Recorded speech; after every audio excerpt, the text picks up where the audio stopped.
Fala pessoal, tudo bem com vocês? Vamos dando início aí ao vídeo da semana 5 e o vídeo dessa semana vai ser uma revisão dos vídeos anteriores, desde o primeiro lá da semana 1.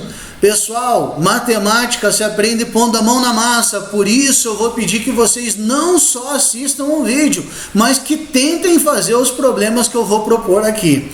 Não tenham medo de errar, façam da forma que vocês conseguirem, mas tentem resolver. Dá o pause no vídeo, tenta resolver os problemas e depois retorna ao vídeo para conferir a solução e as explicações aí, revisitando os conceitos que foram aprendidos nas últimas 4 semanas. Beleza, pessoal?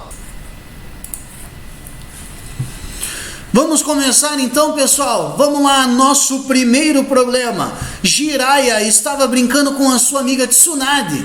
Ele apresentou 7 números, escolheu um deles e desafiou a Tsunade a adivinhar o número escolhido, depois que ele deu 3 dicas. Tsunade observou os números, ouviu atentamente as dicas, fez alguns cálculos e pá, acertou o número escolhido.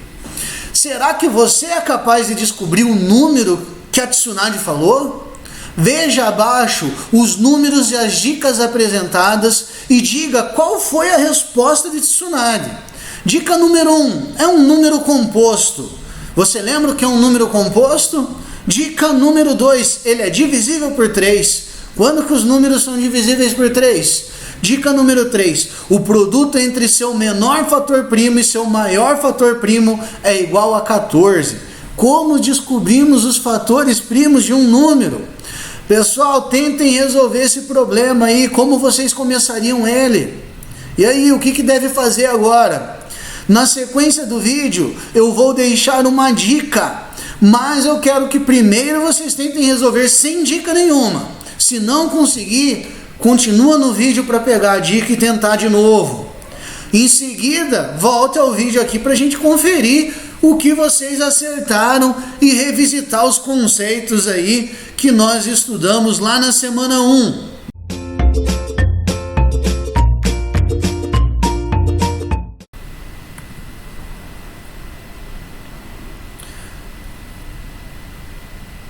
As dicas: primeiro elimine os números primos das opções. Veja depois quais é que são divisíveis por 3 e elimine os que não são. Depois, por último, decomponha os números que sobraram em fatores primos.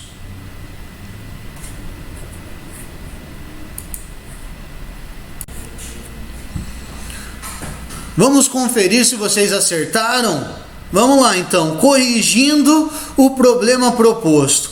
Vamos começar analisando a dica número 1 do Jiraiya. O número que ele escolheu é um número composto. Se é um número composto, não é um número primo. Os números podem ser compostos ou primos. Números primos são números que possuem somente 2 divisores, o 1 e ele mesmo. Número composto são números que possuem mais do que 2 divisores. Então, isso quer dizer que o número que o Jiraiya escolheu não é um número primo. Das 7 opções de resposta que nós temos ali, os 7 números, vamos eliminar aqueles que são primos, então. O número 13 é um número primo, posso eliminar ele. O número 29 também é um número primo, também posso eliminar ele. O número 47 também é um número primo, podemos eliminar eles. Sobraram então 4 opções de resposta. Vamos lá agora para a dica número 2 do Jiraiya. O número que ele escolheu é divisível por 3. Agora vamos lembrar dos critérios de divisibilidade. Quando que um número é divisível por 3? Vamos analisar e ver se nossos 4 números ali que sobraram são divisíveis por 3. Começando pelo 35. 35 é divisível por 3? Lembrando, pessoal, um número é divisível por 3 quando a soma dos seus algarismos também for divisível por 3. Assim, o número 35. Quem são os algarismos do 35? São o 3 e o 5.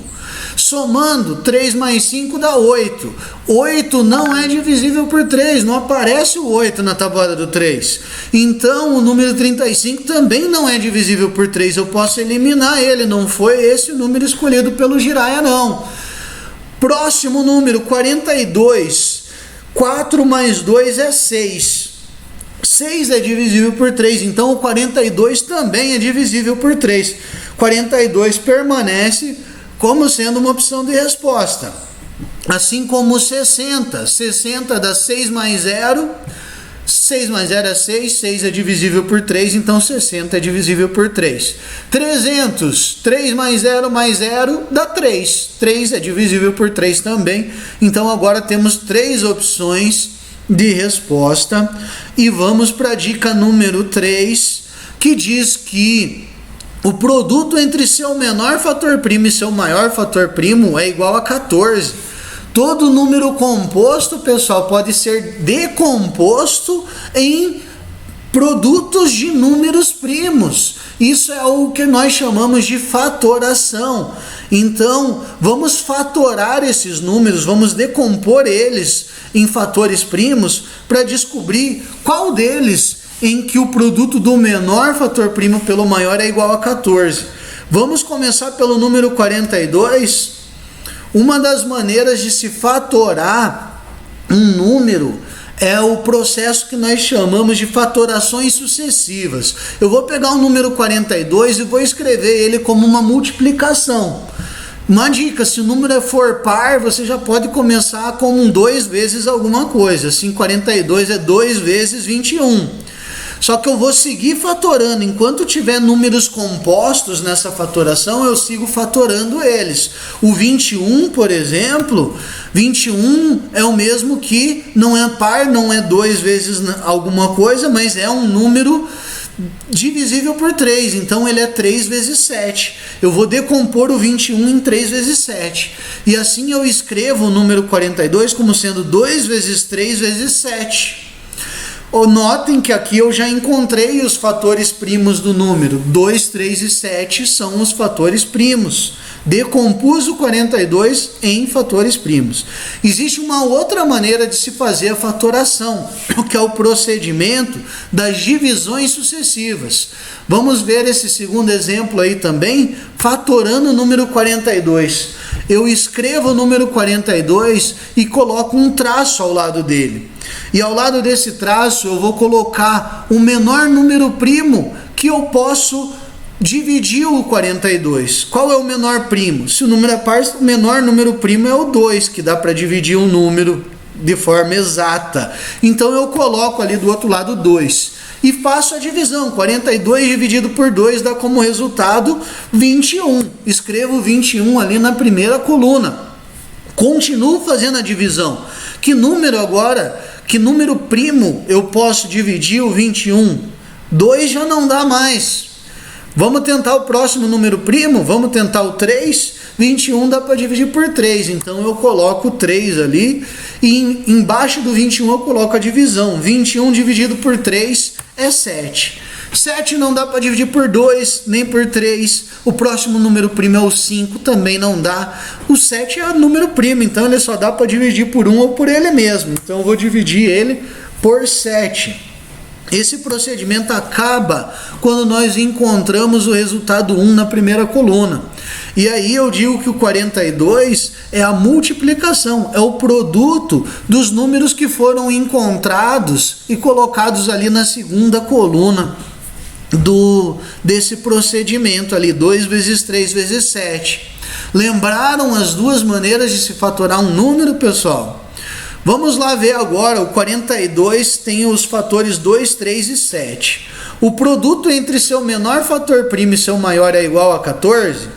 O menor fator primo do 42 é 2, o maior é 7. 2 vezes 7 é 14. Opa, o 42, a princípio, ele pode ser a resposta certa. Mas, quer dizer, ele já é a certa. Vamos conferir os outros números, 60 e 300, só para ter certeza que não tem mais de uma correta? Fatorando o número 60. 60 pode ser escrito como 2 vezes 30, o 30 pode ser escrito como 2 vezes 15, então o 60 vira 2 vezes 2 vezes 15. O 15 é um número composto que pode ser também fatorado como 3 vezes 5. E o 60 é 2 vezes 2 vezes 3 vezes 5. O produto de fatores, todos eles primos.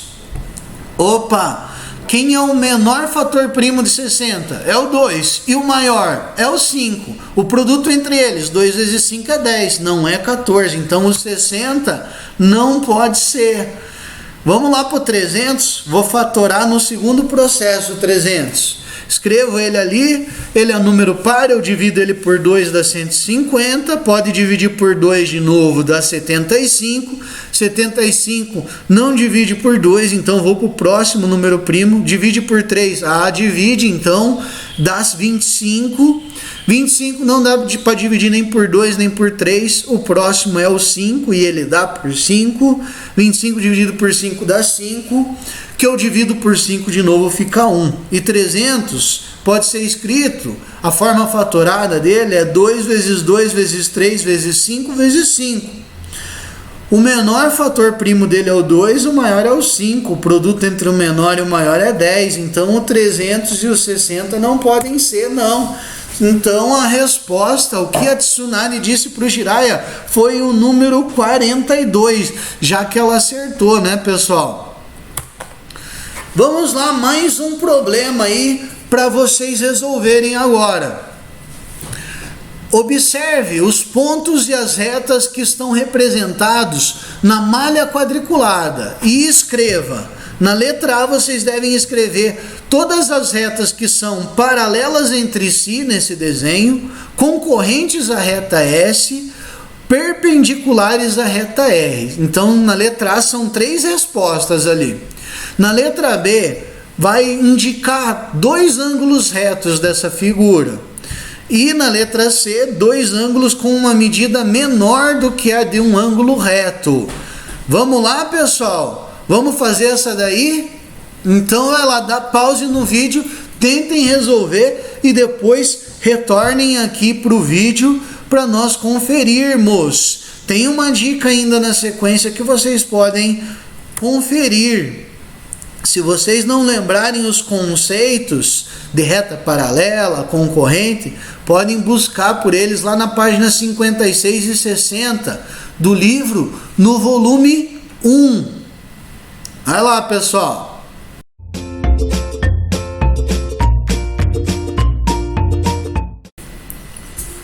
Corrigindo então a questão, vamos lá, pessoal, na letra A. Quais são as retas que são paralelas entre si representadas nessa figura? O que são retas paralelas, pessoal? São retas que conservam sempre a mesma distância entre si. Quais retas está acontecendo isso ali? A reta R e a reta S, observem que ao longo de toda a representação delas, elas mantêm a mesma distância. Então a reta R e reta S são paralelas, assim como a reta T e a reta V também são paralelas. Lembrem que a gente representa, a gente nomeia as retas com letras minúsculas, pessoal. E quais retas são concorrentes à reta S? Observem ali a reta S. Uma reta concorrente a ela é uma reta que a cruza em algum ponto. Que reta está cruzando com a reta S? A reta T, a reta U e a reta V. Então temos 3 retas concorrentes a S. E quais são perpendiculares à reta R? Observem que na reta R eu tenho 3 retas que a cruzam. O que são retas perpendiculares? São aquelas que cortam uma reta formando um ângulo de 90 graus com ela. Então, formando 4 ângulos iguais, e os 4 ângulos de 90 graus. Quem são perpendicular à reta R? A reta T corta a reta R formando 4 ângulos iguais, 4 ângulos de 90 graus.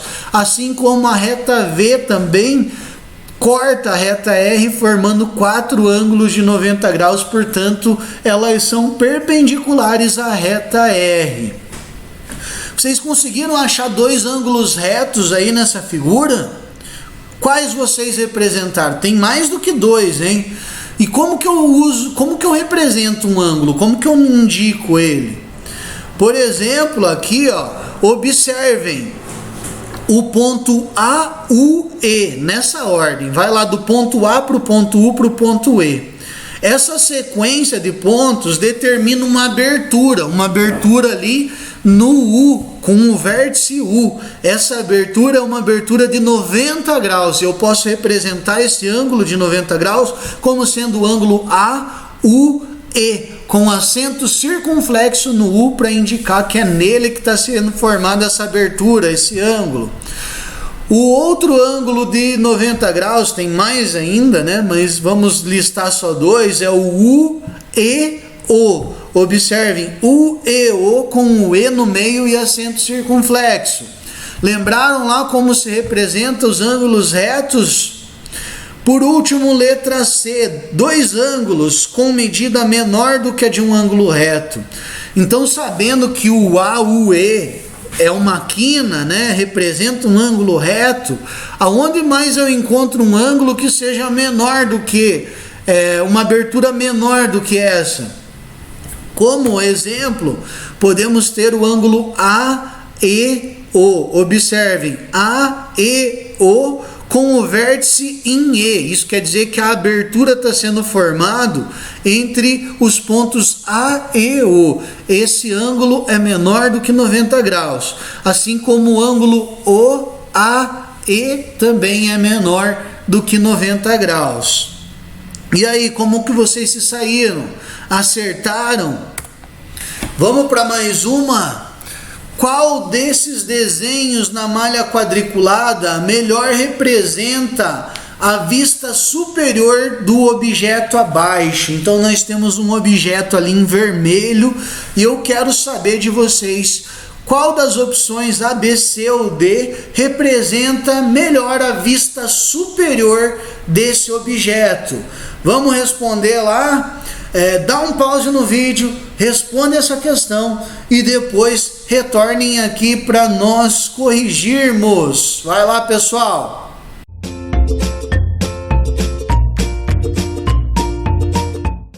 Conferindo a resposta de vocês, então, pessoal, vamos antes relembrar sobre as vistas. Nós vimos que tem a vista frontal, superior e lateral com relação a um objeto. O que seria a vista frontal? Seria a visão que um observador tem ao olhar esse objeto de frente.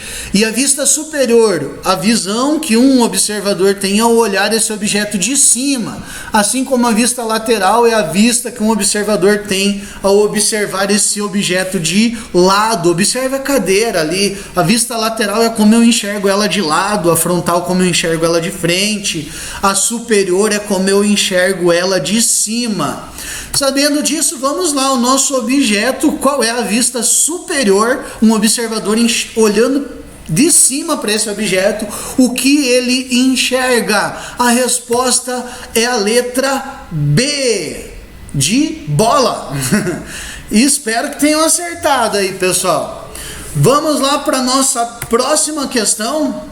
Agora eu quero que vocês observem essas sentenças e me digam quais delas são verdadeiras. Põe a mão na massa, façam o cálculo. Lembram lá da operação de potenciação que nós estudamos? É hora de relembrar então. Qual dessas 5 sentenças são verdadeiras? Dá um pause no vídeo, faça lá, calcula para ver se está certinho e depois retorna aqui para conferir a resposta.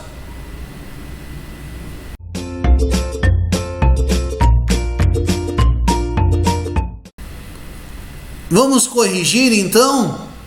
Começando ali, vamos analisar as sentenças e começando pela letra A.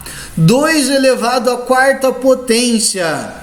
Está dizendo na letra A que é 4 vezes 4, 16. Pessoal, na potenciação nós temos um número representado ali na parte de baixo e outro na parte de cima.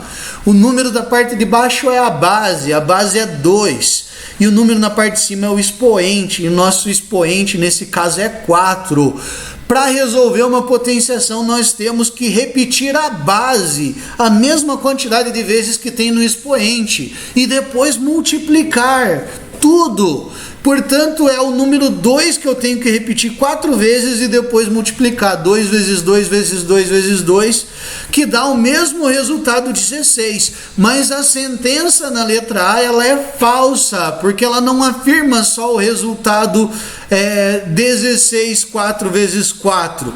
Ele afirma que 2 elevado à quarta potência é 4 vezes 4, o que não é correto, é 2 vezes 2 vezes 2 vezes 2. Por coincidência, o resultado é o mesmo, mas isso só acontece com 2 elevado à quarta, pessoal, que se você confundir ainda acerta o resultado. Nas outras, nem sempre o resultado se repete se você errar e confundir a base com o expoente. Letra A, então, estaria errada pela indicação ali que 2 elevado à quarta potência é 4 vezes 4. Vamos lá para o item B agora. 6 elevado à terceira potência. Isso quer dizer que eu repito o número 6 3 vezes e multiplico. 6 vezes 6 vezes 6. 6 vezes 6 é 36. 36 vezes 6 é 216. Portanto, a letra B estaria correta, pois ela diz que é 236. A gente viu que é 216. Letra C, 9 elevado a 2, ou elevado ao quadrado. Repete o 9 duas vezes, 9 vezes 9 dá 81. Opa, letra C é verdadeira. Vamos para a letra D. 3 elevado à terceira potência, ou 3 elevado ao cubo. Repete o número 3 3 vezes e multiplica. 3 vezes 3 dá 9. 9 vezes 3 dá 27. Verdadeira também a letra D. Por último, a letra E. 10 elevado à quarta potência, repete o 10 4 vezes, multiplica 10 vezes 10 vezes 10 vezes 10, vai dar 10.000, não 1.000 que está informando na letra E. Portanto, só letra C e letra D é que são verdadeiras. Vamos agora para o nosso último probleminha. Leia atentamente o diálogo entre Carlos e Sofia. Qual é o resultado da diferença entre o quadrado de 100 e o cubo de 20? Sofia falou que é 140. Será que ela acertou? Eu quero que vocês façam os cálculos aí e me respondam se a Sofia acertou essa resposta ou não.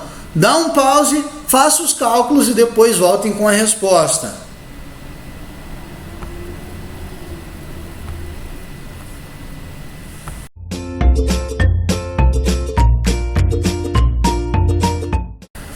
E aí, pessoal, fizeram? Acertaram? Vamos descobrir, né? Qual é o resultado da diferença entre o quadrado de 100 e o cubo de 20? Lembra lá quando nós vimos o que significa o quadrado de um número? O quadrado de 100, por exemplo, significa 100 elevado à segunda potência, que nós chamamos, apelidamos, né, popularmente ao nosso quadrado, porque ele representa a área de um quadrado. 100 vezes 100 é 10.000. Agora o cubo de 20. Cubo de 20 é o 20 elevado à terceira potência. Nós chamamos de cubo porque ele representa o volume de um cubo. Então 20 elevado ao cubo é 20 vezes 20 vezes 20, que dá 8.000. Agora a diferença entre o quadrado de 100, que é 10.000, e o cubo de 20, que é 8.000, a diferença é 10.000 menos 8.000 é 2.000. Portanto, a Sofia se equivocou completamente, pessoal. Errou e passou longe. E vocês não, né? Espero que ninguém tenha errado aí. Galera, esses problemas apresentaram todos os conceitos que foram estudados dos vídeos anteriores, desde o vídeo da semana 1. A ideia era que nós, nessa semana, pudéssemos fazer uma revisão, uma retomada sobre tudo o que foi visto. Eu espero que vocês tenham se saído bem nessa, hein, pessoal? E hoje nós ficamos por aqui. Desejo a todos vocês uma excelente semana. Um abraço, pessoal!